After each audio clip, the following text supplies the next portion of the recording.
Lyda Southard's story begins in the quiet farmlands of early 1900s Idaho, a place where life moved slow. People trusted their neighbors, and a woman's worth was often measured by her grace, her homemaking, and the steadiness of her marriage. To everyone who knew her then, Lyda was the epitome of all those virtues. She was beautiful in a soft, disarming way, the kind of woman who could make an impression without even trying.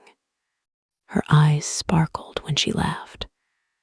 Her dresses were always neat and pressed, and her manners so sweet they could have come out of a finishing school textbook. Born Lyda Anami Southard in 1892 in the small town of Keatsville, Missouri. She grew up on a farm before her family relocated to Twin Falls, Idaho. It was a town that was still finding its place on the map, rugged, developing, but full of opportunity. To a young woman like Lyda, Idaho was a blank page where she could write her own story.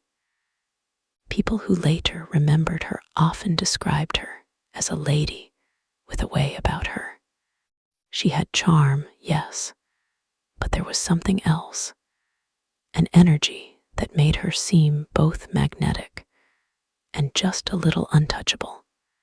In 1912, she married her first husband, Robert Dooley, a rancher who fell hopelessly in love with her almost from the moment they met.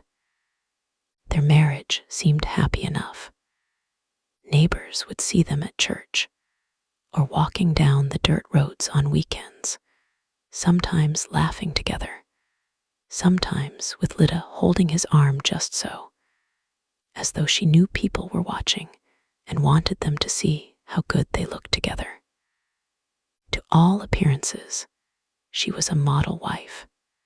She cooked, cleaned, and carried herself with quiet dignity. But beneath that calm domestic picture, something darker was already forming. Lyda was restless. She wanted more money, more excitement, more attention. And she had an eye for opportunities that others overlooked. Robert had a modest life insurance policy, a small comfort in case tragedy ever struck. No one thought much of it, after all. Such policies were becoming common among working men who wanted to protect their wives. Then, in 1915, tragedy did strike. Robert fell ill suddenly, racked by a mysterious fever that doctors chalked up to typhoid. The symptoms came quickly: stomach pains, vomiting, weakness, and within days he was gone. His brother, Edward Dooley, also died not long after, supposedly from the same cause. The town mourned with Lyda, who looked pale and heartbroken in her mourning black. People felt sorry for her. They said she was unlucky, twice widowed in spirit, losing both husband and brother-in-law in such a short time. When she collected Robert's life insurance payout, no one questioned it. Why would they? She was a grieving widow, beautiful, polite, and pitiful in her tragedy. No one could have guessed that this quiet woman's story was just beginning, and that death had not finished following her yet. Robert Dooley's death might have seemed like an unfortunate twist of fate to the people of Twin Falls, but for Lyda, it marked the beginning of something else entirely, a pattern that would repeat itself again and again, each time with chilling precision and the same tragic conclusion. After her husband's death in 1915, Lyda collected the life insurance payout, a modest sum, but enough to give her a taste of financial freedom that most women of her era could only dream of. She wore her widow's black with an elegance that drew sympathy. But behind her downcast eyes was a woman already planning her next move. In the early 1900s, Idaho was still a world where women were expected to remarry quickly. A young widow, especially one as pretty and poised as Lyda, wouldn't stay single for long, and Lyda knew it. She understood how to play the part, demure, grateful, and just vulnerable enough to bring out a man's protective instincts. It wasn't long before another suitor came along, William McHaffey, a ranch foreman who admired her beauty and admired even more her apparent resilience after such misfortune. Their courtship was brief, almost impulsive. Within months, they were married, and Lyda had a new home, a new husband, and soon after, another life insurance policy. The second marriage looked happier, more stable. Friends remarked that Lyda seemed to have found peace after her loss. But history was about to repeat itself. Only a short time into their marriage, William, too, fell gravely ill. The symptoms were eerily familiar: violent stomach pains, vomiting, weakness that came in waves, a fever that puzzled the doctors. Just like Robert, he died within days. Again, the diagnosis was typhoid fever. And again, the grieving widow collected the insurance money. The townspeople began to murmur, but softly. After all, disease was common, and rural doctors had limited means to investigate mysterious illnesses. Still, something about Lyda's situation didn't sit right with a few observant locals. 2 husbands dead in such quick succession. Some said she was cursed. Others whispered that she was simply unlucky in love. But Lyda didn't stay lonely for long. She moved to Montana, where she met and married her third husband, Harlan C. Lewis, a man she described as kind, dependable, and generous. Once again, a life insurance policy followed the wedding. Once again, within a few months, Harlan fell deathly ill. The same mysterious stomach pains, the same rapid decline, the same tragic end. By the time Harlan died, it was becoming harder to chalk it up to coincidence. 3 husbands, all dead under nearly identical circumstances, each leaving their young, beautiful widow a little richer than before. But Lyda's charm was her shield. No one dared accuse her of wrongdoing. She cried, she attended the funerals, she played the part of the devoted wife fate had wronged again and again. To the outside world, she was simply a woman haunted by tragedy. But to those who looked a little closer, it seemed as though wherever Lyda Trueblood went, death was never far behind. By the time Lyda's third husband, Harlan Lewis, was laid to rest, her trail of misfortune was beginning to look less like bad luck and more like a dark, deliberate pattern, though no one yet dared to say it out loud. On the surface, she was still the grieving widow, soft-spoken and fragile, forever mourning the men fate seemed to take from her. But underneath that black veil, something colder was taking shape. The money she received from each husband's death wasn't extravagant, but it was steady, and to Lyda, it represented control. independence, the power to live as she pleased in a world where women rarely had that choice. After Harlan's death, Lyda moved again, leaving Montana behind for another fresh start. By now, she had developed a kind of rhythm to her life.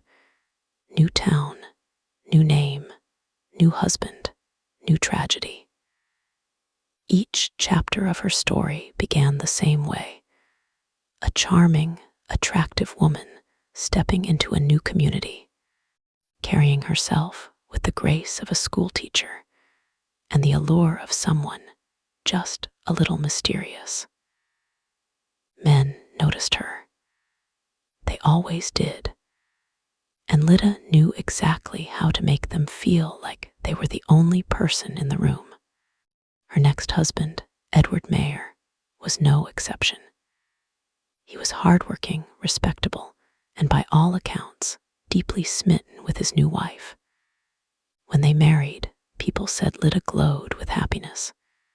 She talked of settling down for good, of putting her string of tragedies behind her.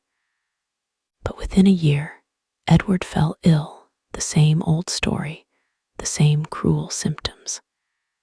He suffered for days, his body wasting away as doctors puzzled over what could be causing it.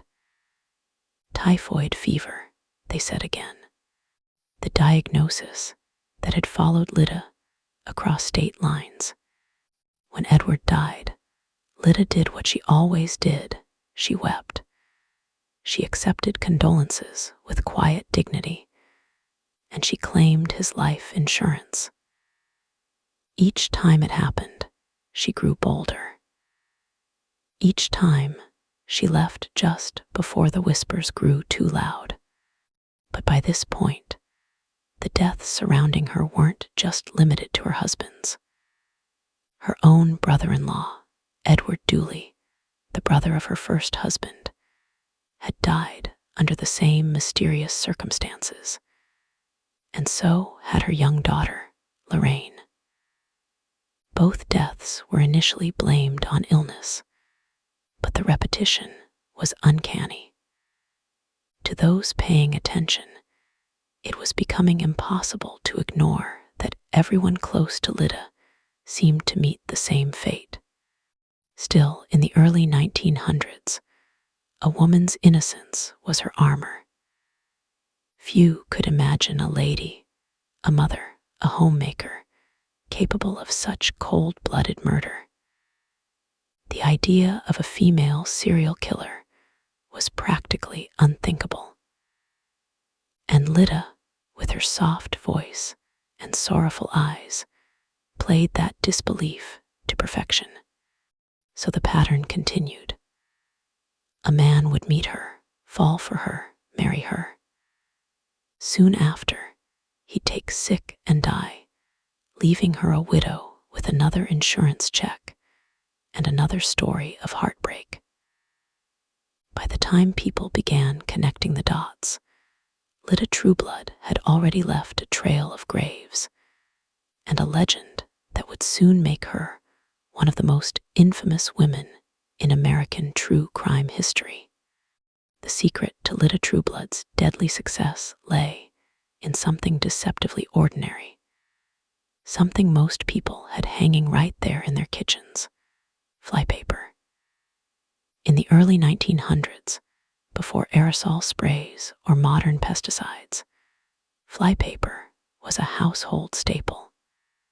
Strips coated with sweet-smelling syrup, laced with arsenic hung from ceilings to trap flies. Few people realized that within that sticky brown paper lay one of the most potent poisons known to man. But Lyda did, and she turned it into her weapon of choice. At the time, arsenic was everywhere. It was used in rat poison, tonics, and even some cosmetics. It was easy to purchase, cheap, and almost impossible to trace once it entered the body. But Lyda's brilliance and her evil was in how she extracted it. story goes that she learned from common gossip or old household guides that soaking flypaper in water released arsenic into the liquid. That simple act, something anyone could do in their kitchen, transformed an everyday item into a deadly elixir. To the people around her, Lyda's domesticity seemed comforting. She baked, she cooked, she nursed her husbands when they were sick. When they fell ill, she was the first at their bedside, spooning broth between their lips, tending to them with gentle hands and whispered concern. They trusted her implicitly. She looked like the perfect wife, and in a sense, she was, except that each meal, each drink, carried just enough of her secret ingredient to slowly destroy them from the inside out. Arsenic poisoning was slow and cruel. It mimicked the symptoms of common diseases of the time: typhoid, gastritis, food poisoning. Victims would begin with nausea, vomiting, stomach cramps, then fevers, weakness, and finally collapse. To a small-town doctor in 1915, it was a tragic but ordinary sickness. To Lyda, it was the perfect disguise. The genius of her method lay in its simplicity. No need for elaborate schemes or suspicious purchases from shady apothecaries. She could buy flypaper at any general store. And no one ever thought twice about a homemaker buying something to keep her kitchen free of flies. In the end, the evidence was literally right in plain sight, hanging above her victims' heads. When investigators finally pieced it together years later, they were stunned at how cunningly she had used such an innocent household item to orchestrate death after death. The Flypaper murders, as they came to be known, revealed a chilling ingenuity, a kind of criminal intelligence that was far ahead of her time. But back then, no one suspected a thing. Lyda continued moving from town to town, husband to husband, tragedy to tragedy. Her method worked flawlessly, and her confidence grew with each death. She discovered the perfect poison and the perfect persona, and together they made her one of the deadliest women America had ever seen. The more Lyda Trueblood got away with, the bolder she became, and soon the list of her alleged victims extended beyond the men she married. It wasn't just husbands who mysteriously fell ill after becoming close to her. Even those within her own family circle, the people she should have loved most, began to meet eerily similar fates. To the outside world, these tragedies painted the picture of a woman cursed by misfortune. But in truth, it was Lyda herself who was quietly weaving a web of death around anyone who could serve her ambitions. After the deaths of her first two husbands and her brother-in-law, small-town whispers followed her wherever she went. Still, sympathy usually outweighed suspicion. A woman alone in those times had few options, and Lyda played her role masterfully. The poor widow, forced to start anew each time fate took another loved one. She moved frequently, each fresh start wiping away the last chapter of her life. In every new town, she became a slightly different version of herself. Sometimes a young widow of tragic circumstance, sometimes a shy newcomer hopping to rebuild. And with each reinvention came another man eager to take care of her. But one of the most chilling aspects of Lyda's story is the death of her own daughter, Lorraine. The little girl was only 2 years old when she suddenly became sick and died, reportedly of intestinal trouble. Friends and neighbors were horrified. Some said Lyda was inconsolable, that she sobbed for days, clutching her child's blanket and wailing that she had nothing left to live for. Others, however, noticed something odd about her grief, that it seemed to fade too quickly, replaced by her usual poise and polished composure. There was even quiet talk that she had taken out a small insurance policy on the child. Then came the death of Edward Dooley, her brother-in-law, a man who had helped her after Robert Dooley's death, and who, according to some reports, was living with her and helping manage her late husband's estate. When he too suddenly fell ill and died, the diagnosis was once again typhoid fever. The pattern was becoming impossible to ignore, but Lyda was clever enough to always stay one step ahead of suspicion. She knew when to move, when to act heartbroken, and when to simply disappear. Every death brought her a new sum of money, modest by today's standards, but significant for a woman of that era, especially a woman with no formal education or career. It gave her freedom, it gave her options, and it gave her the taste of power that she couldn't resist. By the time investigators finally began connecting the dots, Lyda had already left a trail of death spanning multiple states. Each time someone close to her died, she slipped away before questions could follow. From Idaho to Montana to Colorado, she was like a ghost, beautiful, gentle, unlucky, and always surrounded by tragedy. To the public, she was cursed, but to history, she would become something far more terrifying. A woman who used charm as her disguise, arsenic as her weapon, and love itself as the lure that sealed her victim's fate. Lyda Trueblood was not just a murderer, she was a master manipulator, a woman who understood how to blend in, adapt, and reinvent herself like few criminals of her time. Each new tragedy, each dead husband, wasn't just a loss, it was a calculated reset. She knew that grief could make people sympathetic, that beauty could make them blind, and that moving from one place to another could erase suspicion like chalk washed away by rain. Her secret wasn't just poison, it was performance.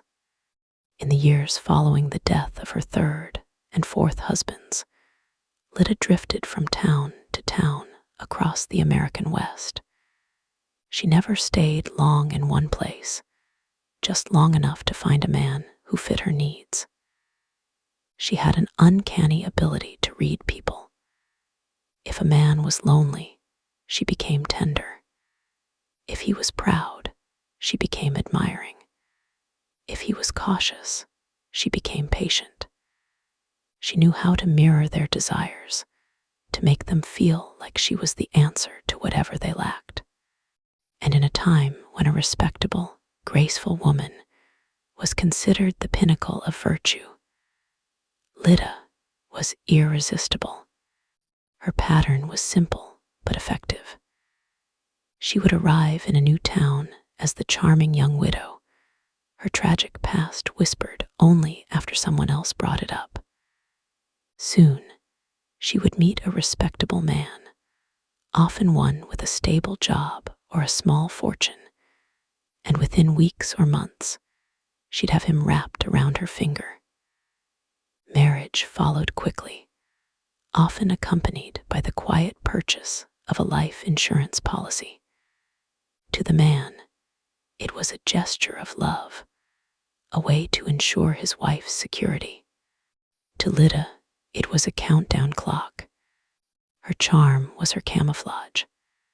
She wasn't loud or wild or reckless. She was gentle, polite, soft-spoken, everything a good woman was supposed to be. That's what made her so effective. People couldn't believe she was capable of harm. Even when her husband started dying one after another, neighbors pitied her instead of fearing her. How could someone so beautiful, so kind, be anything other than cursed by misfortune? After each death, Lyda reinvented herself once again. She'd move to a different state, sometimes under a slightly altered name, and start the process all over. Her reputation never caught up to her because in the early 1900s, communication between states was slow, records were inconsistent, and gossip rarely crossed county lines. In every new town, she was a mystery, a woman with a tragic past and eyes full of sorrow, the kind that made men want to protect her. Behind that facade, though, she was careful and cunning. She never struck impulsively. Each poisoning took time, doses added gradually, so the sickness would appear natural.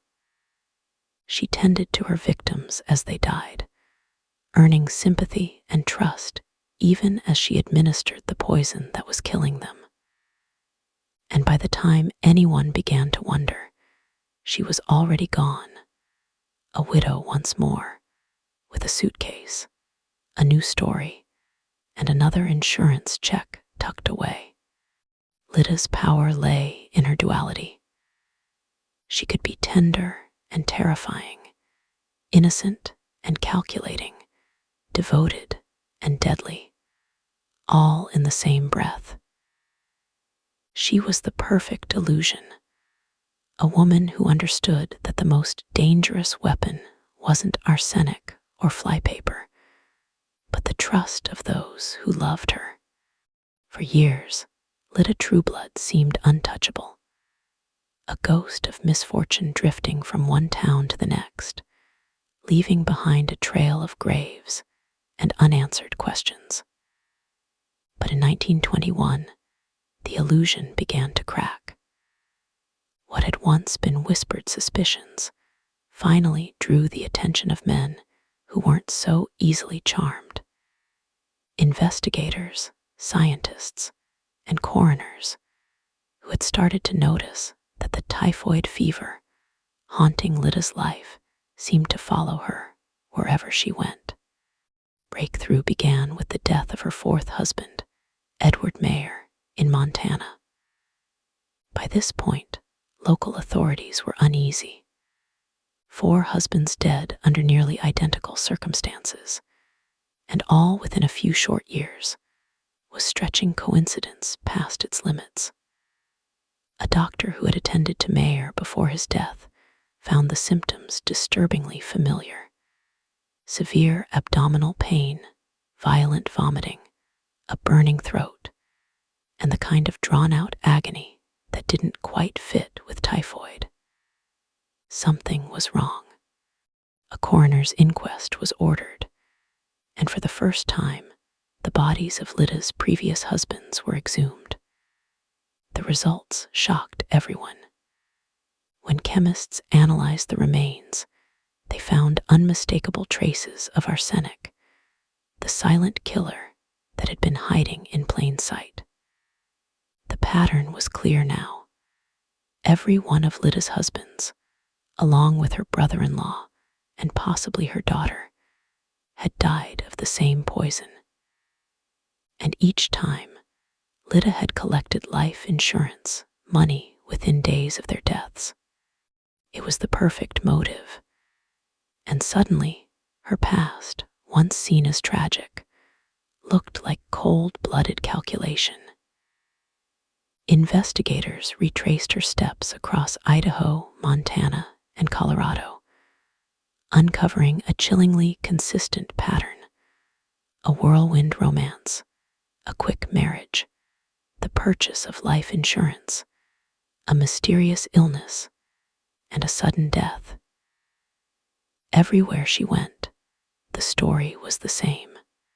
The press caught wind of it, and soon, newspapers across the country were splashing her face across their front pages.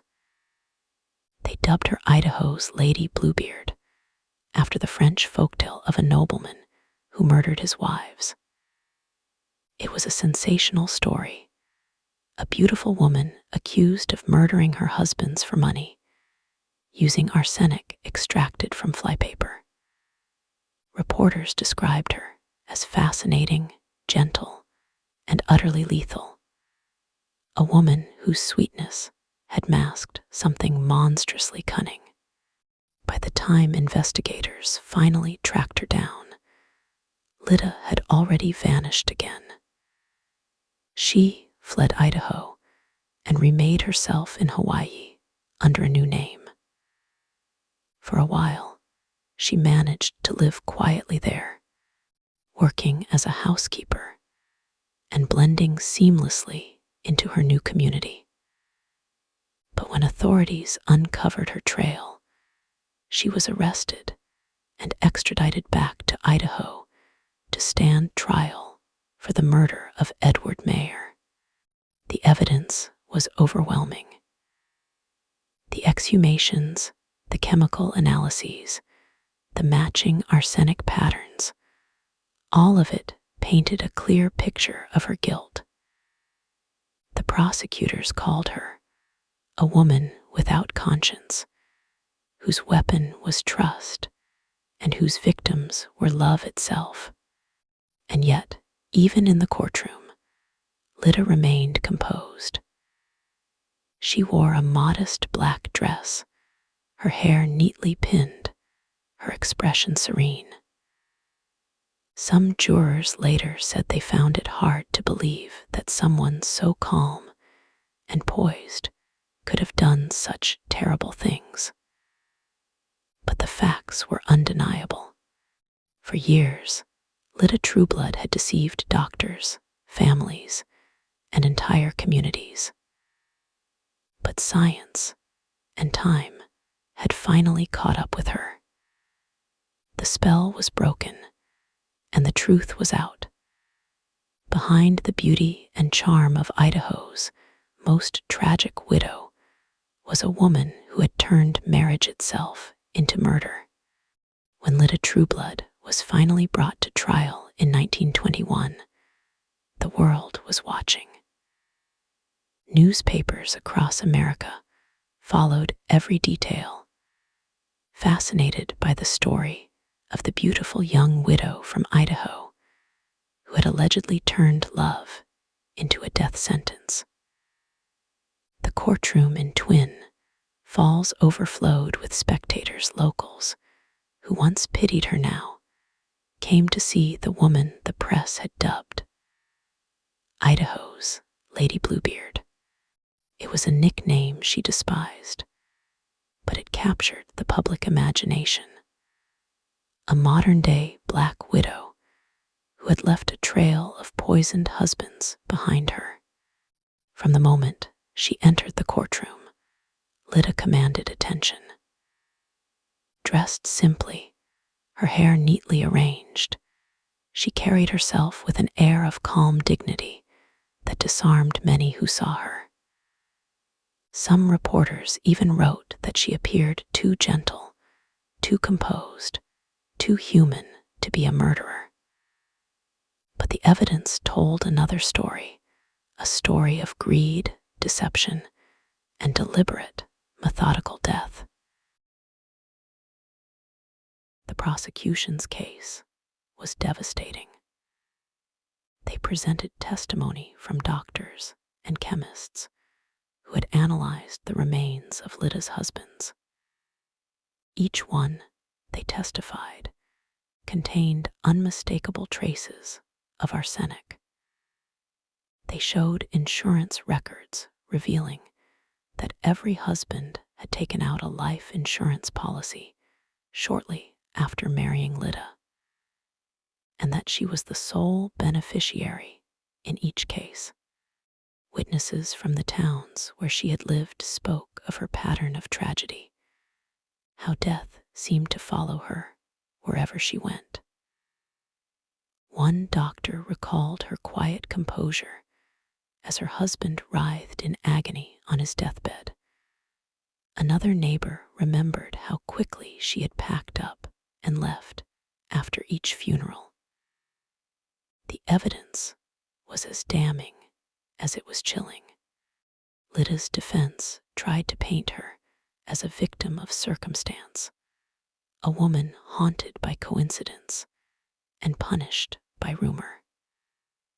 Her attorney argued that typhoid fever and contaminated water were rampant in rural Idaho at the time, and that her husbands had been unfortunate victims of disease, not murder. They also pointed out that she had never been caught buying arsenic directly, but the Flypaper connection. How she could have extracted arsenic from something so ordinary was already common knowledge thanks to the press, and it captivated the jury's imagination. The trial lasted several weeks, but the verdict came swiftly. The jury found Lyda Trueblood guilty of second-degree murder for the death of Edward Mayer, her fourth husband. The courtroom fell silent as the judge sentenced her to life imprisonment at the Idaho State Penitentiary. Even as she was led away, Lyda remained eerily calm.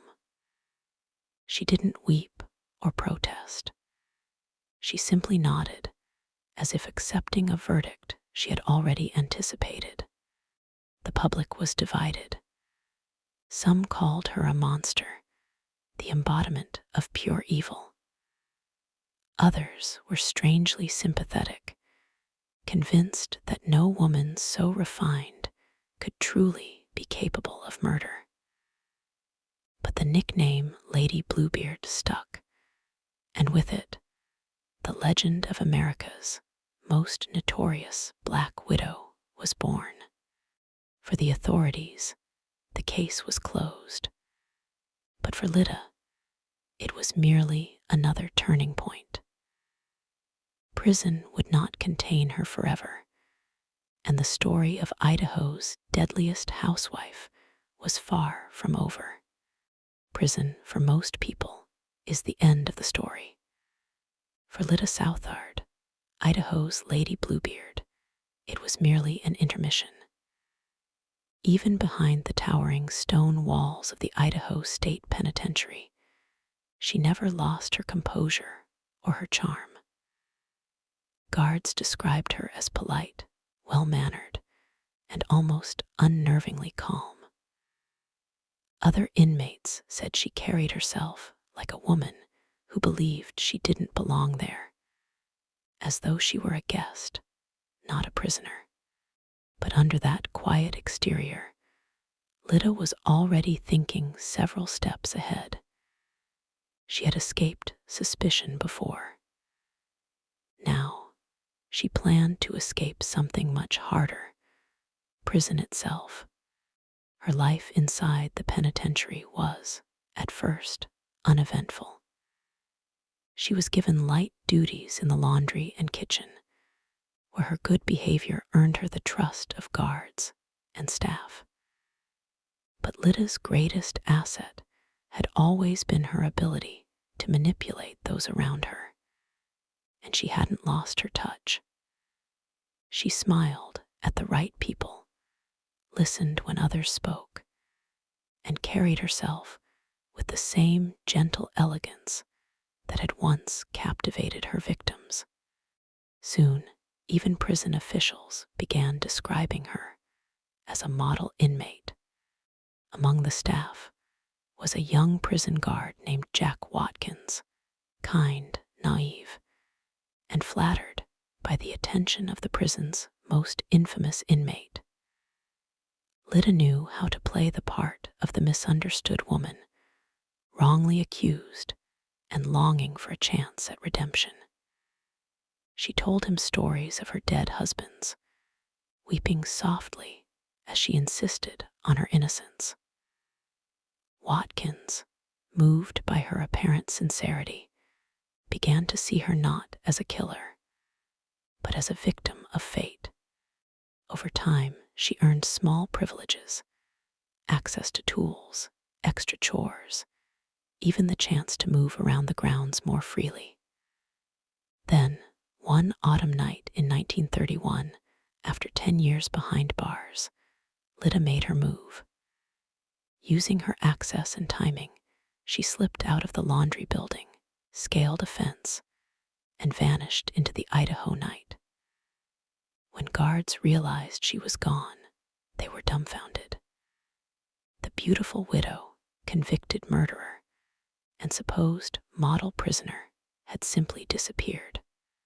The ensuing manhunt was one of the largest in Idaho's history. Newspapers screamed headlines like Lady Bluebeard ESCAPES and Beware the Beautiful Poisoner.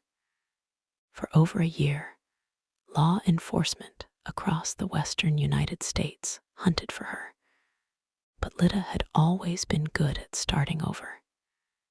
She changed her name, altered her appearance slightly, and once again became someone new. By 1932, she had resurfaced in Denver, Colorado, living quietly under the name Anna Dooley, a haunting nod to her first husband's surname. She worked as a housekeeper and nurse for a well-to-do family, her calm demeanor and impeccable manners earning their trust. To her employers, she was just another polite, hard-working woman trying to make a living during hard times. No one suspected that their employee was one of America's most wanted women. Her freedom lasted 15 months. A sharp-eyed former warden recognized her photograph in a national bulletin and tipped off authorities. When police arrived at her boarding house, Lyda didn't resist. She greeted them politely, sighed softly, and said, "Well, I wondered how long it would take you." She was returned to Idaho, older now, her once youthful beauty faded, but her composure intact. She served the rest of her sentence quietly, never attempting another escape. Yet even then, she never confessed. When asked about the murders, she smiled faintly and said, "I suppose people will believe what they want." Her prison break only deepened her legend. To some, she was a cunning killer who could charm her way out of anything. To others, she was a symbol of eerie grace, a woman who seemed to defy both justice and time. Lyda Trueblood had escaped before, and for a while, she had done it again, leaving the world wondering if the Lady Bluebeard's greatest weapon had never been arsenic at all, but the power of persuasion itself. When Lyda Southard, once known as Lyda Trueblood, forever remembered as Idaho's Lady Bluebeard, was returned to prison after her dramatic recapture, the fire that had driven her earlier crimes seemed to fade. The daring escape, the year on the run, the boldness that had once defined her, all of it quieted. Age was catching up with her, and so was time. Her beauty, once the shimmering mask that disarmed suspicion and invited sympathy, began to soften into something almost spectral. She was still polite, still elegant in her way. But now the mystery that had surrounded her was tinged with weariness. Inside the Idaho State Penitentiary, Lyda became a ghost of her former self. She no longer plotted or charmed her way through the ranks of guards. Instead, she kept to herself, reading, sewing, and attending chapel. Prison staff described her as gentle, reserved, and strangely serene. To the younger inmates, she was a legend, the infamous woman who had seduced, poisoned, and escaped. To the older ones, she was just another lifer whose notoriety had faded with the years. Then, in 1941, after serving 20 years, Lyda Trueblood was granted parole. The decision surprised many. Perhaps it was her age, her good behavior, or her carefully maintained image as a reformed woman. Whatever the reason, she walked out of prison as quietly as she had once slipped into each new town. No longer a headline, no longer a hunted fugitive, but a frail woman in her late 40s who had survived what most could not. After her release, Lyda disappeared into obscurity. She moved to Oregon and lived under her maiden name, finding work as a domestic servant and housekeeper, the same kind of work she had done while on the run years earlier. She kept to herself, rarely spoke of her past, and never sought attention. Those who met her in these later years described her as courteous, but distant, with a faint, sad smile that never quite reached her eyes. She never remarried. Whether that was a decision made by circumstance or conscience, no one could say. Perhaps she had finally grown tired of the game, or perhaps she simply knew the world no longer had room for her brand of deception. Whatever the truth, Lyda spent her final years quietly, without scandal or spectacle. On February 5, 1958, Lyda Trueblood died of a heart attack in a small Idaho nursing home. She was 65 years old. Her death made only a brief mention in local newspapers, a simple obituary that listed no surviving family, no mention of her infamous past. For a woman whose name had once commanded national headlines, her passing was almost invisible. And yet, her story never truly died. In the decades that followed, her legend grew, whispered in true crime circles, retold in magazines, and studied by historians as one of America's earliest examples of the Black Widow archetype. She became a symbol of deception wrapped in domestic grace, a reminder that evil can hide behind the sweetest smile. Lyda Southard, the woman who used flypaper to turn love into murder, lived and died insisting she was innocent. Whether that was another layer of her performance or a final act of denial, no one can say. But one thing is certain: she had rewritten the rules of murder in America. Long before the age of forensic science, she had manipulated hearts, arsenic, and circumstance with chilling precision. In the end, the Lady Bluebeard's greatest crime wasn't just the lives she took. It was how completely she fooled the world.